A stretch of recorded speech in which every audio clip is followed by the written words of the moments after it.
Line of business.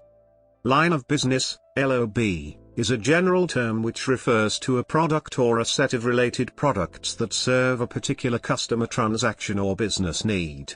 In some industry sectors, like insurance, line of business also has a regulatory and accounting definition to meet a statutory set of insurance policies.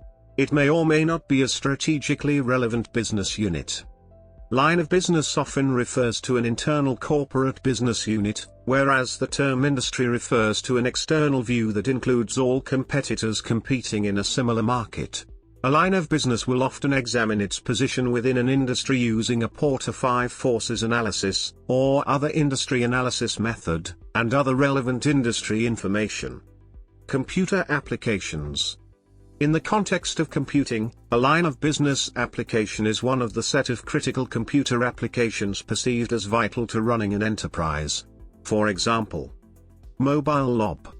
Mobile lob refers to lob applications running on mobile computers or PDAs, usually rugged for use in the field to process transaction at the site of the customer with minimum usage of paper.